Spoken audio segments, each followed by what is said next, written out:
Bonjour, chronique littérature aujourd'hui. Je vais vous parler de deux livres de Maurice Renard, Celui qui n'a pas tué et Le Maître de la Lumière, que j'ai chroniqué pour un focus dans la revue Bifrost qui a été publiée directement en ligne dans la rubrique Objectif Rune en plus numéro 1. Donc vous trouverez ça en ligne, mais ici je vais faire la petite vidéo qui va avec, comme d'habitude.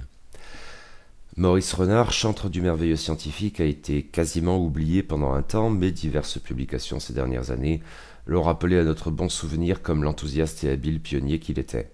En 2019, nous avons eu droit à deux exhumations éclairant la dernière phase de l'œuvre de l'auteur, à vrai dire une époque où il avait tendance à remiser le merveilleux scientifique de côté comme étant pas assez vendeur quand d'autres genres comme la romance ou le policier lui garantissaient des revenus plus sûrs.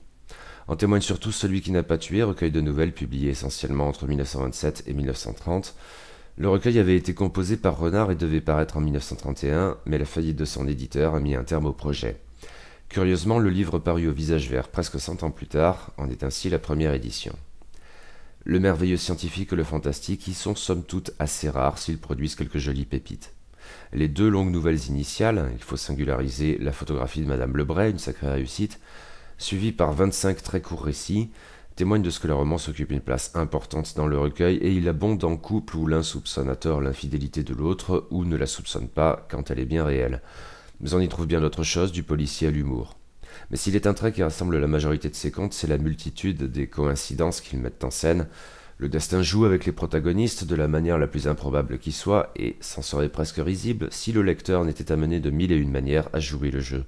Maurice Renard avait du métier, il savait tourner un récit, et sa plume agréable y participait. L'ensemble ne manque dès lors pas de charme ludique, et si le lecteur de Bifrost pourra regretter un chouïa que l'imaginaire n'occupe pas la première place dans ses récits, il y trouvera sans peine son comptant de nouvelles attrayantes dans d'autres registres plus ou moins proches. Quelques mois plus tôt, la BNF, dans sa collection des Orpailleurs, avait cependant publié un autre ouvrage de Maurice Renard, un roman cette fois, Le Maître de la Lumière. Publié en feuilleton en 1933, il est donc postérieur aux nouvelles de Celui qui n'a pas tué.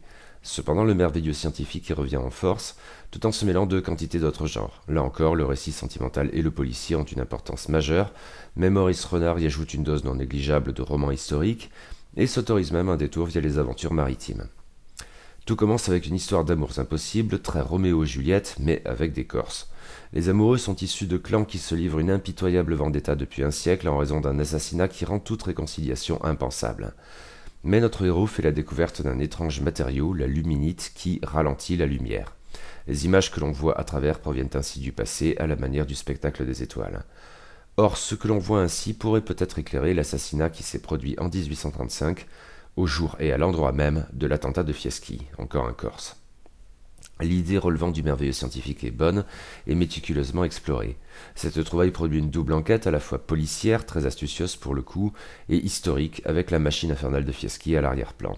Les genres se conjuguent très bien, et la romance qui les sous-tend de même passer les tout premiers chapitres, elle ne phagocyte pas excessivement le récit. Mais le Maître de la Lumière est à nouveau une impensable collection de coïncidences. C'est plus sensible encore que dans Celui qui n'a pas tué, du fait de l'unité, malgré tout, du récit.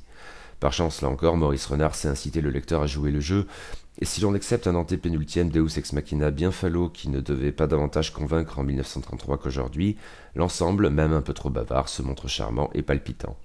Ces deux publications sont les bienvenues qui illustrent dans des genres divers le talent multiforme de Maurice Renard. Elles ne constituent probablement pas le pinacle de sa carrière, mais qu'importe, elles sont tout à fait séduisantes.